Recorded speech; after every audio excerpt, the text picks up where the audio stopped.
Welcome, everyone. I now call to order the 167th meeting of the Standing Committee on Citizenship and Immigration, and very likely our last meeting before Parliament rises, expected this week. I'd like to welcome a couple of new members to our committee today, temporary members Don Rusnak and Linda LaPointe. Don, I'd like to thank you for your 4 years in Parliament. I understand that you're not seeking re-election, but thank you for your service. We will begin with an opening statement from the departmental officials here to brief us today on the rural and northern immigration pilot, and followed by normal rounds of questioning. I understand that there may be interruptions over the course of the next half hour, and so we might be seeking unanimous consent to continue to pose questions to the witnesses until maybe closer to the vote time, so all parties have an opportunity to participate in the debate. So without further ado, I'd like to welcome Natasha Kim, Lara Dyer, and Corinne Prince. And who should I expect will be delivering the remarks today? Ms. Kim, thank you very much. Please proceed. Great. Merci et bon après-midi, Monsieur le Président.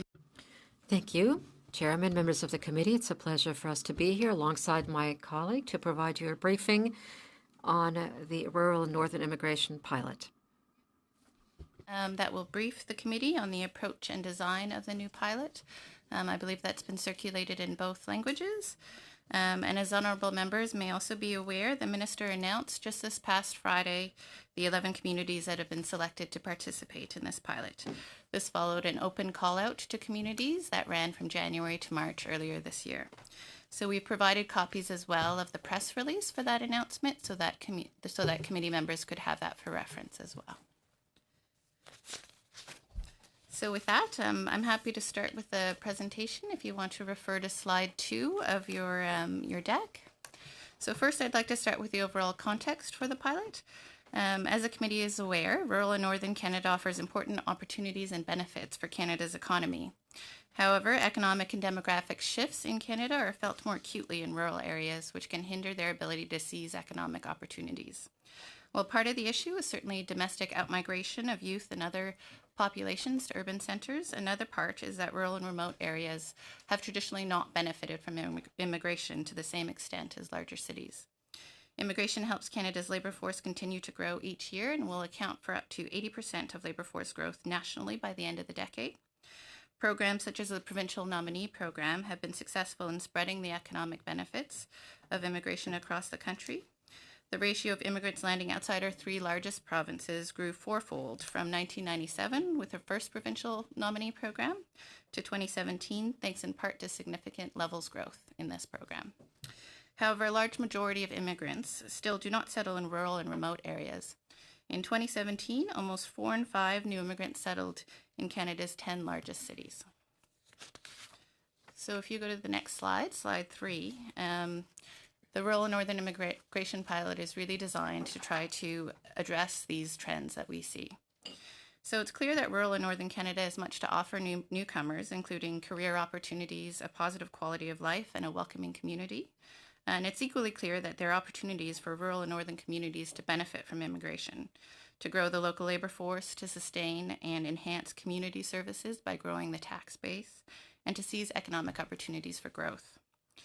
So while many of our immigration pathways, including express entry and the provincial nominee program, can be used by all immigrants, employers, and communities of all sizes to attract and retain immigrants already, the pilot will be using a new community-driven approach to empower communities to identify newcomers most likely to economically prosper and develop roots in that community and then to stay there in the long run with their families. So we'll explain a bit more later in the presentation what this community-driven approach looks like. Mais je veux dire des mesures de soutien communautaire. But community support measures will be developed with community partners in order to foster job offerings, as well as to integrate the integration and resettlement of new arrivals and their family members. This approach was selected in order to encourage immigration in smaller localities and to provide communities with the necessary tools so that they can play an active role. It requires a testing with the new partners. Slide 4, we explain a bit more what we mean by new partnerships. So as noted earlier, to select communities, we posted a call out for communities to express their interest in participating. To be eligible, communities had to meet the economic, geographic, and settlement criteria detailed on this slide here. Le pilote ne s'appliquera pas ni dans The pilot project will not apply in the Atlantic provinces, but they already take part in the Atlantic settlement programs, nor in Quebec, that is responsible for selecting permanent immigrants. Intended to reflect the goals of the pilot, including an approach that had local economic development considered hand in hand with immigration and integration needs. So requirements included having an economic development plan, so each community had to have an economic development plan, and clear job opportunities for newcomers that would contribute to their local economy and their strategic economic interests. The call-out also asked communities about themselves, so their sectoral and employment opportunities, their schools and community infrastructure, and really why they wish to participate in this pilot. So while we received over 50 applications, only a select number of communities could be chosen given the pilot nature of this initiative and the targeted approach we proposed. So consultations were undertaken with provincial and territorial partners, regional development agencies, and other government departments, all who brought regional, economic, or sectoral expertise to this process. Considerations also included departmental priorities, for example, the desire to increase francophone immigration, and then of course other factors such as sectoral impact, the size and diversity of communities, as well as geographic distribution across the country. So if we move to slide 5, le gouvernement travaillera direct. The government will be working directly with the communities selected in order to help them to attract candidates for permanent residency, which will be more consistent with their unique requirements and in line with economic development and the labor force. Immigrants as a partner with local service providers, employers, and others to provide settlement services that foster welcoming communities and encourage long-term retention. So this will include not only providing space in our levels plan for economic immigration for this pilot, it offers a pathway, this new pilot, a pathway that communities can use to attract new immigrants. And the department itself will be providing training as well as a dedicated service channel to help communities navigate the immigration process. We also provide, as part of this pilot, that connection into the government, both federally and provincially, connection to different agencies and departments who can provide their own expertise as well. So this tailored approach will test how matching immigrants to meaningful economic opportunity and providing them and their families with settlement support encourages the attraction and attention of newcomers to smaller centers and to keep them there. So, le prochain diapo. Next slide, please. One of the objectives of their programs is enshrined in the Immigration and Refugee Protection Act to communicate the benefits of immigration throughout Canada. Due to the experimental nature of the pilot project and how it will work out in the communities, participants will be invited to contribute in collecting data to assess its content. The idea of this project in Canada and as well in the Atlantic region will also be used to direct the next immigration programs. As well as the Atlantic immigration pilot, really testing some new approaches here with immigration and economic immigration in particular to see how we can promote retention in the long run and really grow local economies.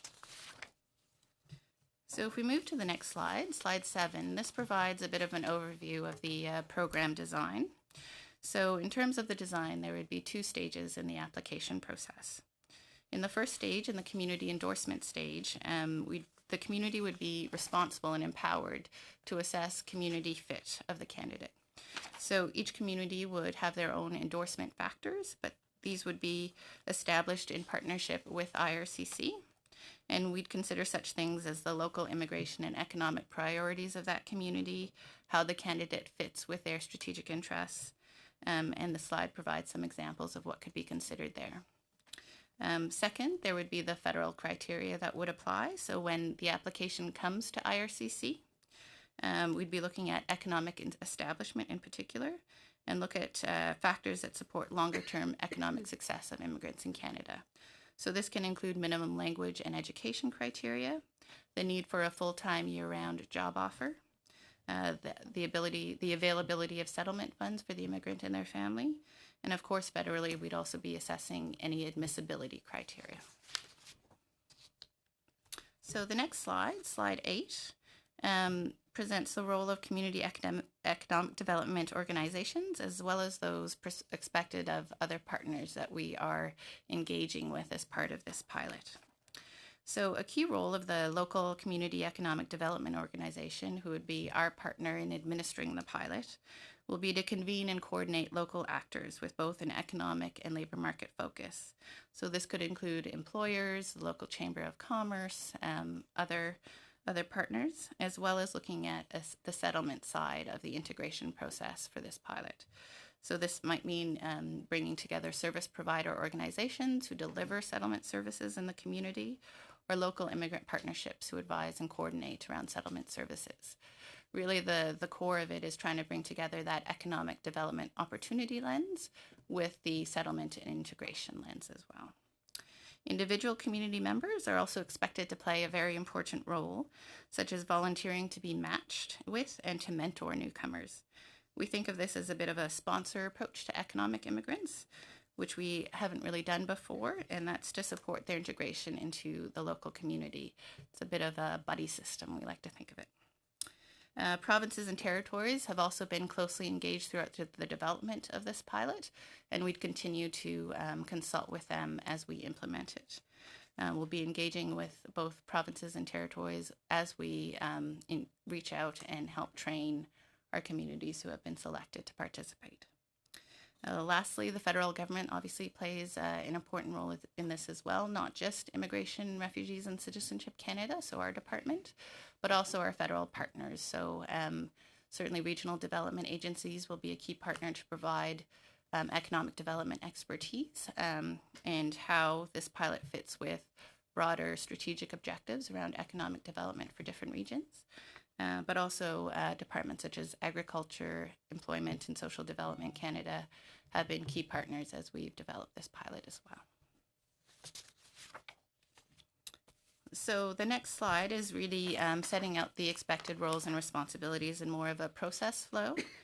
So I won't go through it in detail, but it shows where partners can best apply the expertise that they will bring to this pilot throughout the design, delivery and monitoring stages of it.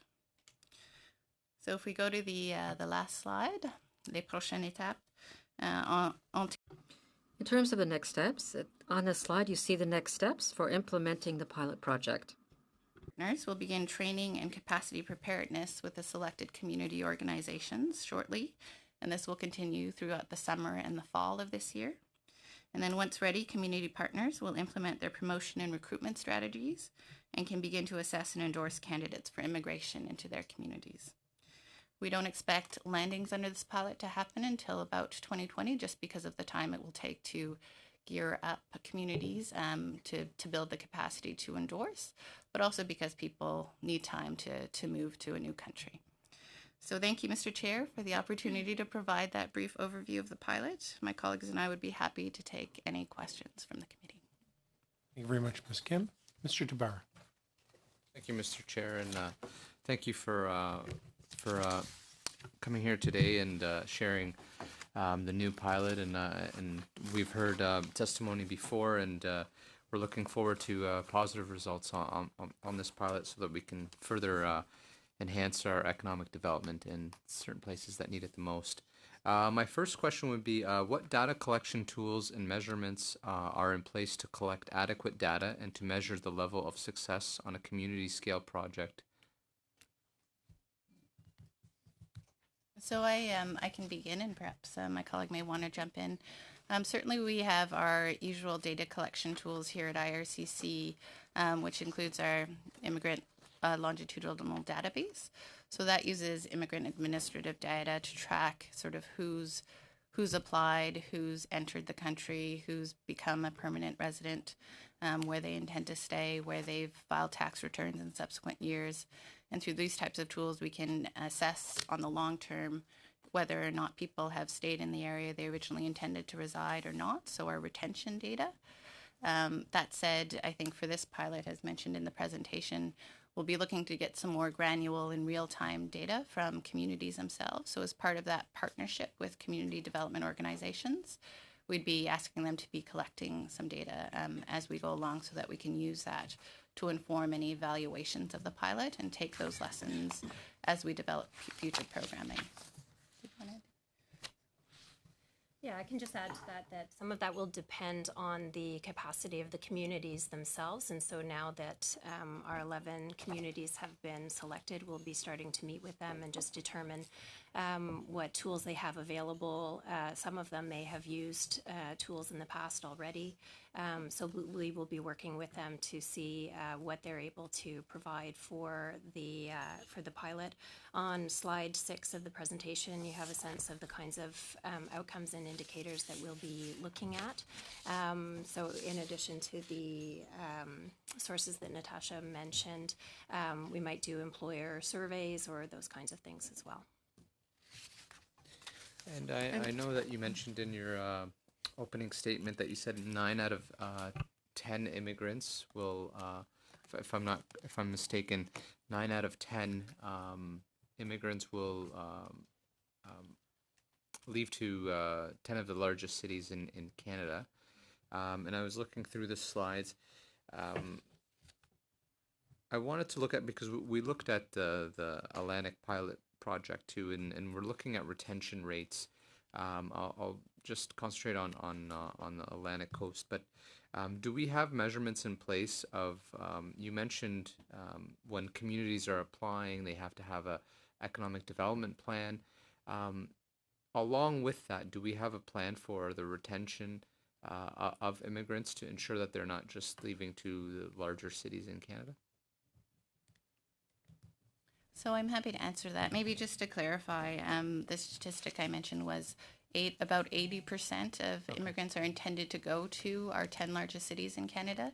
So really, upon arrival, most are not going to rural and remote communities, are going to large urban centers.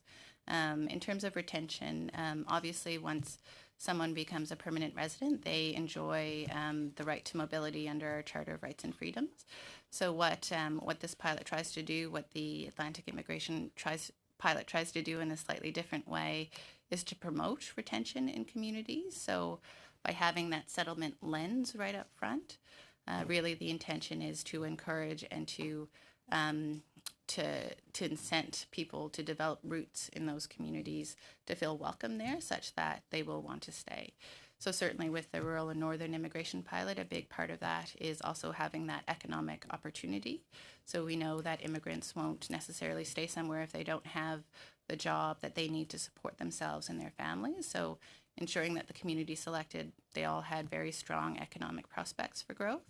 That was a key criterion for our pilot. But also that there were settlement services and supports available in the communities. We do hope things like our matching, mentoring approach with community members will also create that connection for people and their families, so that when they settle, there's more of a likelihood that they will stay and be retained in those communities. That matching and mentoring, that was the buddy system that you That's indicated right. In your original statement. Also about the eligibility and selection for these communities in northern rural areas. I know that part of the eligibility is the population size, is the distance between another major city has to be so many kilometers away. Can you just elaborate more on the eligibility? Yeah, I'm happy to. I mean, there's probably nothing quite so contested as the definition of what is actually rural in Canada. So we used a definition that we thought promoted the goals of the pilot, but also recognized kind of the challenges that certain communities in Canada face in attracting and retaining immigrants. So there were 2 factors that we used. One was geographic, so having a certain distance away from a major urban center. And really that was driven by the desire, the objective to ensure that bedroom communities or suburbs of larger centers were not included in the scope of the pilot, so the communities that are eligible, but also population size. And then the third factor that we factored in there was the remoteness index.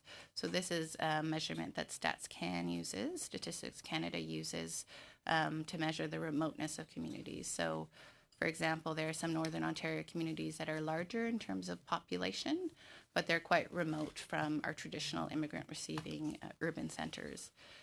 So those were also considered eligible for this pilot. About 30 seconds, Mr. Jabber. Do you, 30 seconds. I was, yeah, but I kind of forgot about Ms. Zaid. I apologize. I guess in 30 seconds I won't have enough. I'll pass the time. Yeah? Mr. McGuire. Sorry.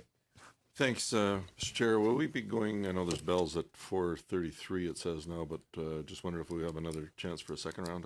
Do you think there'll be time for? I think we'll probably have an opportunity to get through 28 minutes of questions and maybe another Okay. 10 minutes after. I'll just run quickly through these then. I've been informed, or I've just let the Minister's office know that I copied both the parliamentary secretaries and the chair of this committee that about a series of fraud cases in the Atlantic Immigration Pilot Program. To make a long story short, the company was bringing in people through the program, immediately sending them out to from the Maritimes out to where I live in Brandon, Manitoba, which is most definitely not part of the Atlantic Canada. So their status is in limbo, as you can see. So I'm concerned that this sort of abuse might happen with this pilot program. If someone comes to Canada under the rural and northern program, immigration pilot, but leaves the designated community for employment in a major urban centre before receiving permanent residency, how will the IRCC respond? So I can answer that. In terms of the specifics around cases on the Atlantic Immigration Pilot, I wouldn't be able to provide anything there other than to say that the Atlantic Immigration Pilot also uses a slightly different model than what we're proposing here. So for AIP, as we like to call it, it's considered an employer-driven approach. So really, it's employers who recruit and are responsible for retaining and promoting a settlement approach to immigration. Provinces are then responsible for endorsing candidates under the pilot that they're meeting economic needs, and then we monitor that. So that's also a pilot that's underway that we are learning lessons from and will continue to do so. For the rural and northern immigration pilot, because it's rather than employer-driven, a slightly more community-driven approach, what we expect is that we'll be able to see through our community partners more directly if someone's staying or not. Yeah. In that interim period before they obtain permanent residence, there is a possibility that they can arrive more quickly as temporary workers, but those will likely be on work permits. We've got a So there's situation now where these folks have moved from the east to the west, and it's put them in jeopardy. They weren't aware of it. Their employer, the recruiter, is the one that sent them west, actually. So I've got a number of questions here quickly, Mr. Chair, that need just to kind of to the panel. I want to thank you, by the way, for your presentation, but these would require just a yes or a no answer if we could. And we've got a couple, half a dozen of them here. And do employers need to prove that they advertised job postings to submit an application for endorsement to ensure Canadians will always have a chance for employment?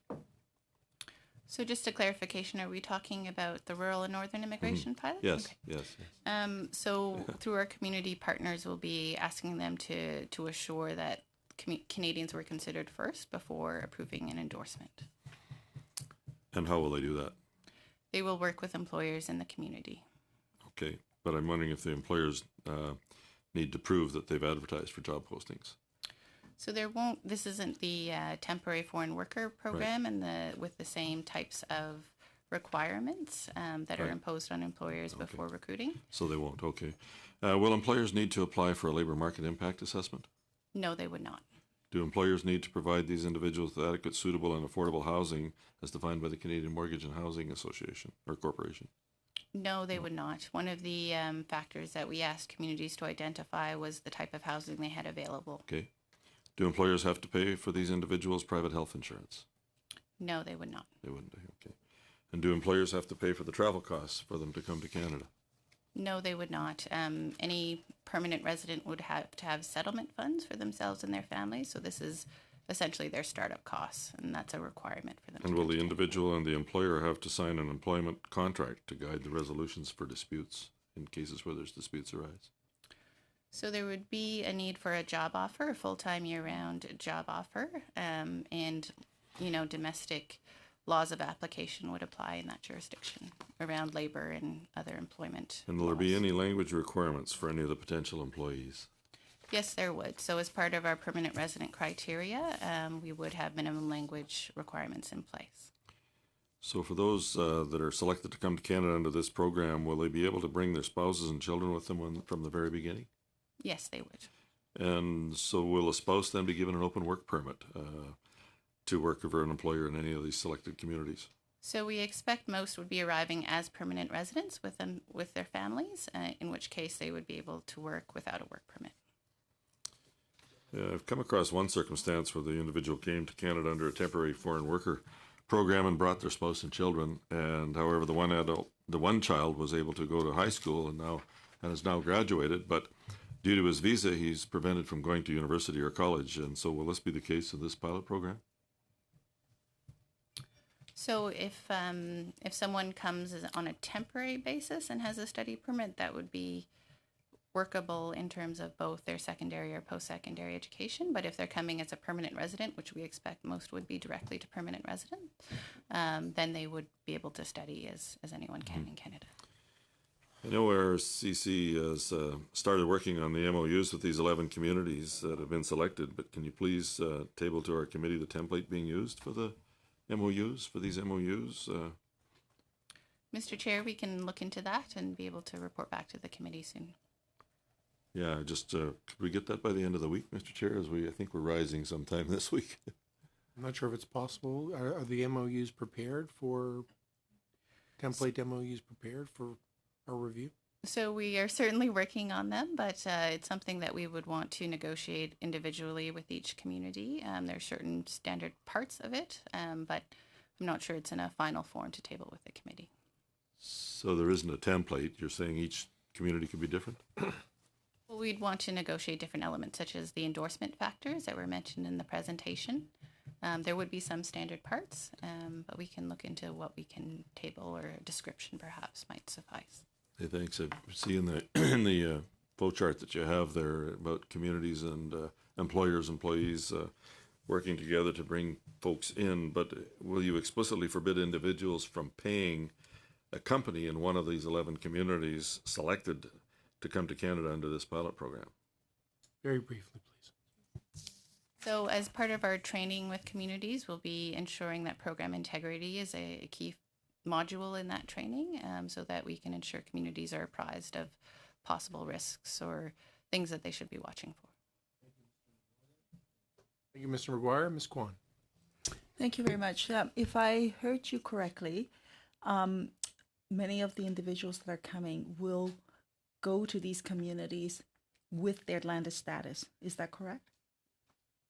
So we expect if they're coming from abroad, then they would submit their permanent resident application and could land as PRs, permanent residents, when they arrive in Canada, or they might receive a temporary work permit while their PR application is being processed. If they're here in Canada already, they can also apply under the pilot, but their application would be in process. Do you have any projected numbers for each of the 11 communities where this is being piloted, of what would be deemed to be success in terms of people staying in those communities? So, I mean, in terms of projected numbers, it will depend on the community. As you can see from the communities that have been selected, there's a broad diversity in terms of sizes and locations and sectoral interests. So quantitatively, we don't have particular targets per community. In terms of success and retention, certainly one of the things we're trying to test with this pilot is promoting retention in those communities. So we would hope to see that people do stay after they arrive. Okay.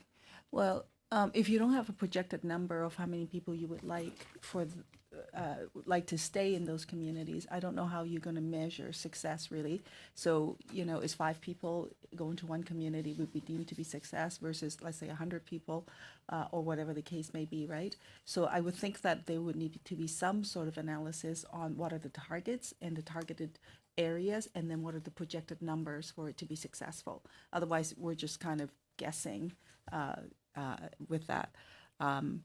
And then therefore the evaluation of the program would be really difficult to determine how the program is successful or not.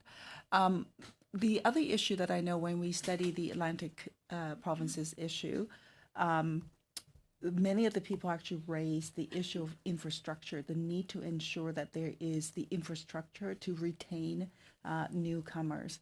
And I wonder whether or not with this pilot, will there be additional infrastructure provided to the communities to support hopefully success and therefore retention? So maybe just to go to the first point around targets. So as mentioned, the communities range from populations of as low as 3,000 to up to 200,000 and much more remote. So particular targets per community we have not established. Yes, no, I understand that the range will vary from community to community, but even for the different sizes of community, you need to have some projected targets. I'm not saying to use one target and apply for every community unilaterally, but rather you need to actually establish what some targets would look like in different communities and the different makeup of those communities. Because if you don't, you just, you have no way of assessing whether or not your program is successful. So going to the principle of the pilot, which is really community driven, I think we would be looking at evaluating it in consultation with our community partners, whether it's met the needs that they've set out and in their participation with the pilot. And that might be a small amount or a large amount of immigrants, but we'll be looking at that in collaboration with them. For the second question around infrastructure, so as part of our criteria, as you can see in the presentation, the availability of settlement supports was certainly one of the criteria that we had set out in looking at communities. I might turn to my colleague Corinne Prince to expand on that point. Thank you. Yes, so the settlement agencies that are available to provide settlement services to the participants, it's very important that they can provide the full scope of services. I might use an example from British Columbia.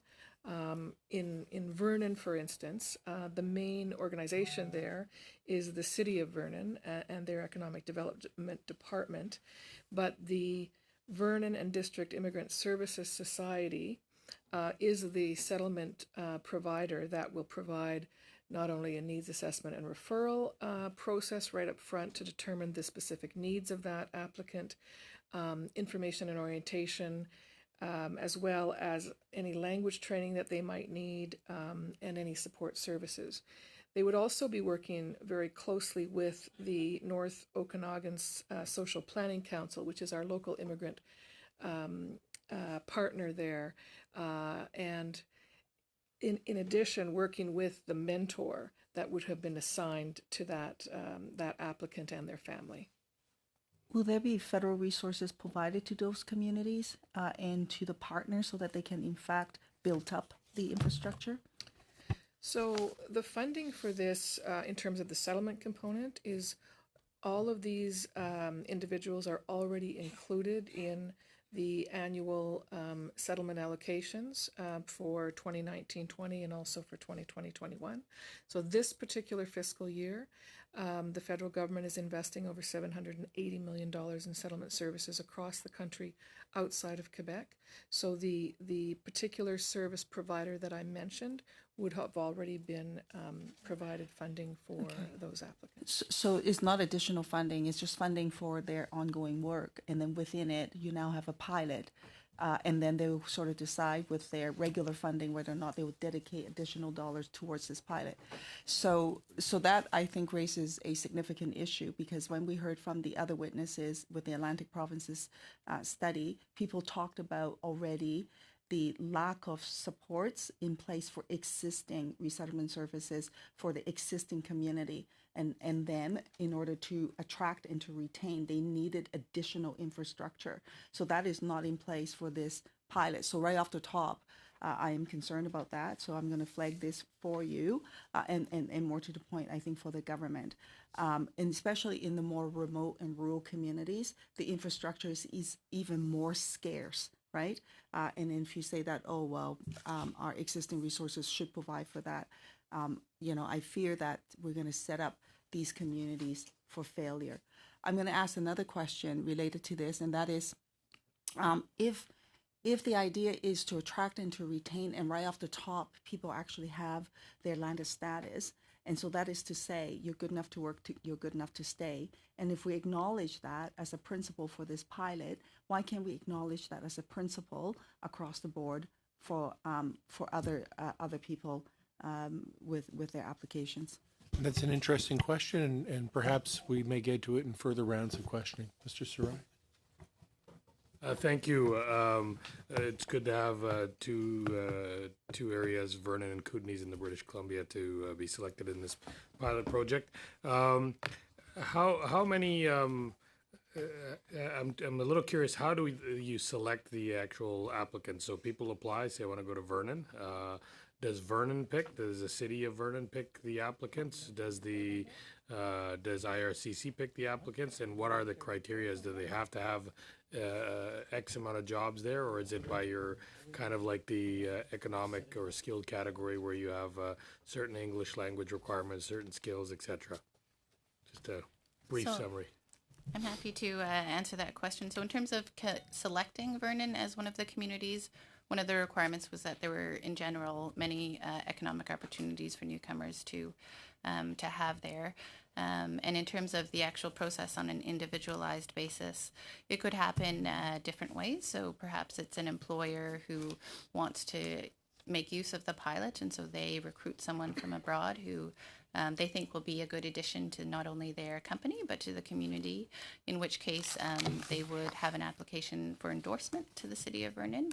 And they would have the final call on whether or not to endorse that person. It may be that someone's very interested in going to Vernon and will seek to find a job offer such that they can qualify for the pilot. So you have to have a job offer in order to be eligible. You would, okay. And then the city would use the endorsement factors that we work out with them to determine whether or not it's someone they wish to endorse. That doesn't stop people from using other immigration pathways that we already have in place. But this pathway requires an employer to be hiring you in order to be eligible to apply. That's right. Okay. And then what's the numbers that IRC figures each of these rural cities would take in a year? Is there a number? Is it a collective number? Is it a per city number? So in terms of the maximum that we can accept under a pilot program, that the maximum there is 2,750 principal applicants a year. So if you add in family members, it's close to 10,000 people overall per year. That's the maximum. As mentioned earlier, we're taking a very community-driven approach, so local considerations first, which may mean that different communities may need different numbers of immigrants, but we'll be working closely with them. And is it PR on arrival, or is it conditional PR after a set amount of habitation in that community or living in that community? So it is not conditional PR. It is it's a permanent resident program. So you're PR on arrival. That's right. Okay. You can arrive earlier on a work permit if that's helpful, but your PR application has to be into us for that. And is there any requirement to stay in that community, or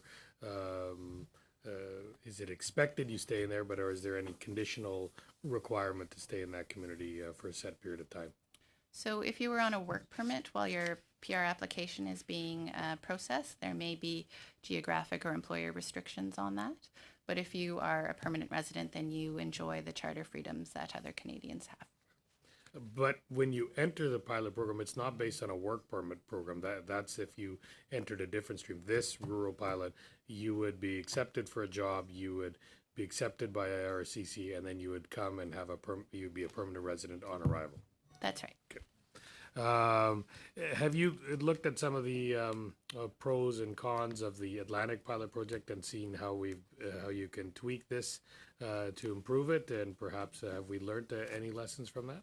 Yes, absolutely. So maybe I'll just highlight two lessons that we've learned. So one is that importance of having support for people participating in the pilot. So our dedicated service channel, that's something we rolled out in the Atlantic Immigration Pilot midway through the first year. Right off the bat, we'll be providing communities dedicated service channel support as part of this pilot. The other element is really to ensure that there is settlement supports and infrastructure available in these communities. That was one of the criteria, and maybe I'll just ask my colleague Corinne Prince to expand on that. Certainly. So the settlement component is an important element of the pilot. And if I can look just to British Columbia, around the concern that the existing settlement dollars may not go far enough, the province of British Columbia, within the province this year, we are spending over $100 million in settlement services.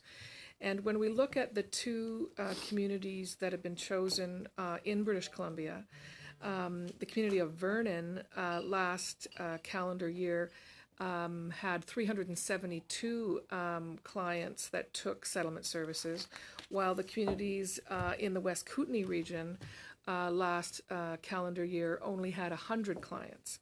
So within the province, should there be some pressures, there is ability to move some of those settlement dollars around to, in fact, meet the needs and the pressures that should they appear.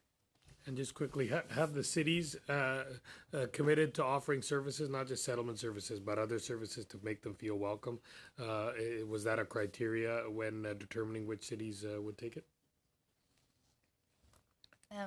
So yes, it was certainly a criteria that they act as that convening power on the ground to unite kind of that economic development lens with the settlement lens.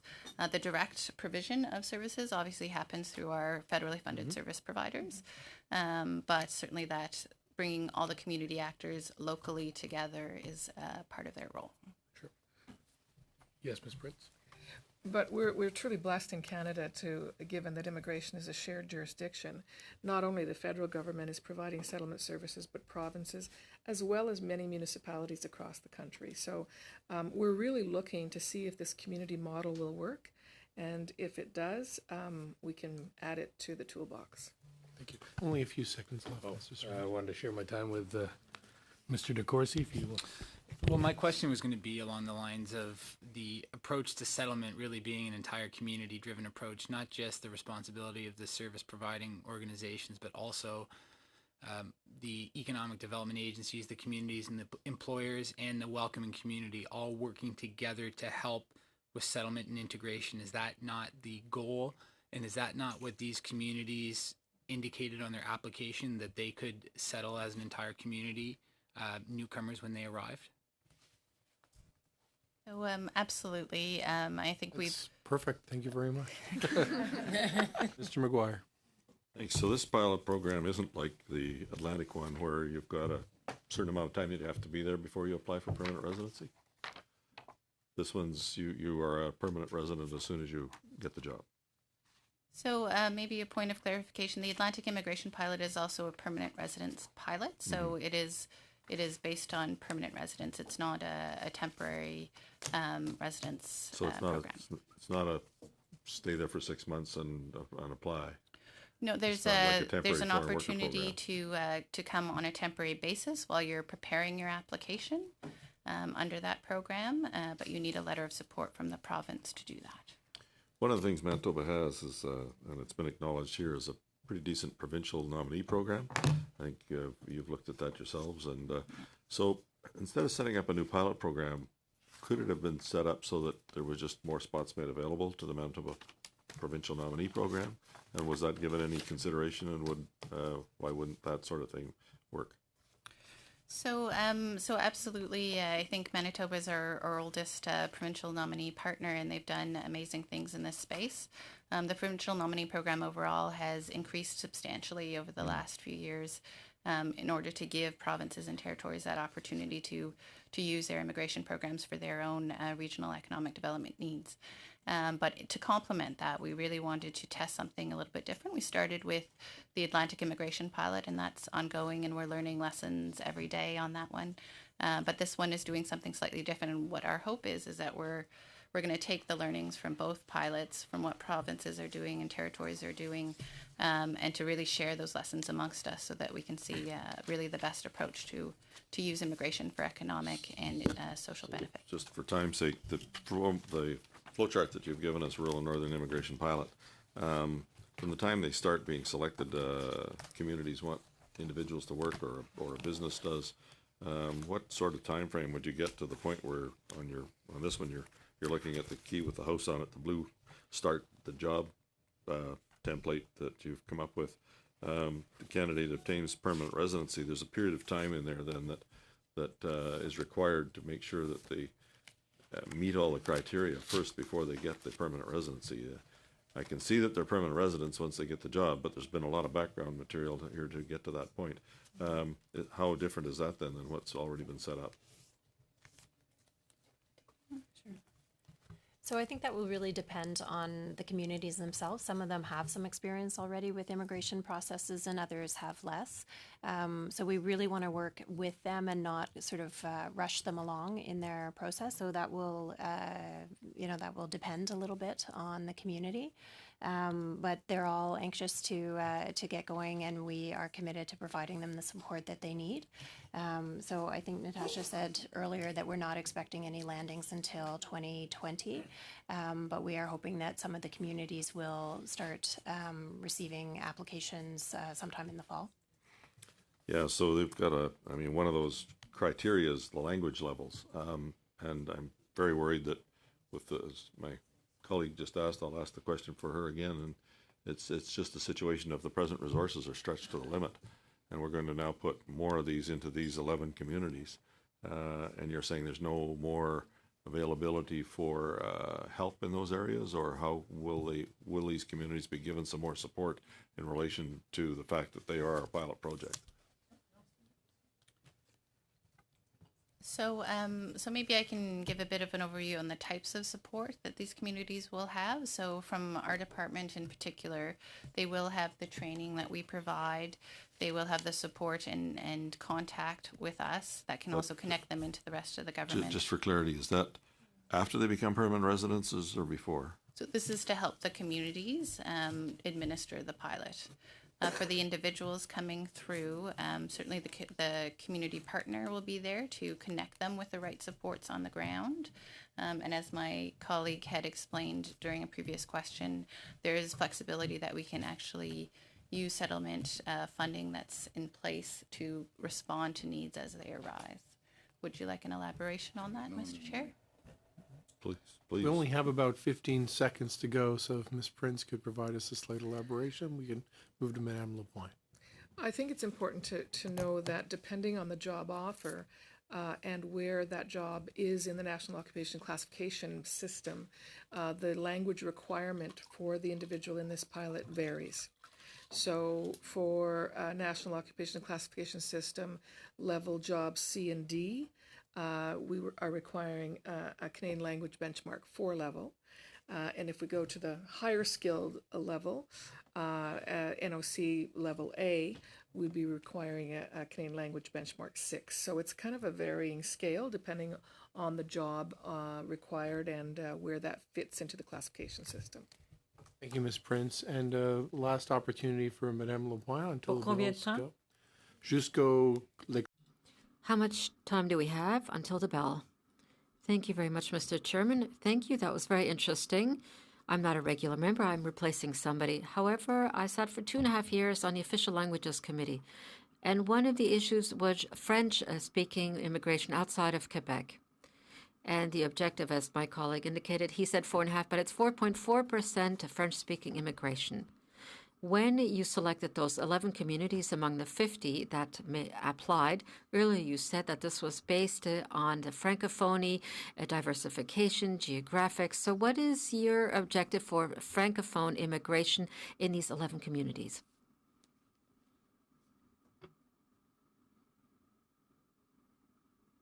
C'était a fact. Yes, of course it was a factor, because we are currently ensuring that there are communities across Canada, outside of Quebec, where French-speaking immigrants and refugees may come to Canada and can settle and can live in their language. And we have all of the existing services available to them to help them to achieve that. You might be aware that recently the government, as well as Heritage Canada, launched an Official Languages Action Plan. And our department was very successful as part of this plan. More than $40.8 million were earmarked for this over 5 years in order to put in place a system for Francophones to make sure that these immigrants have access to the available services in the community where they wish to settle.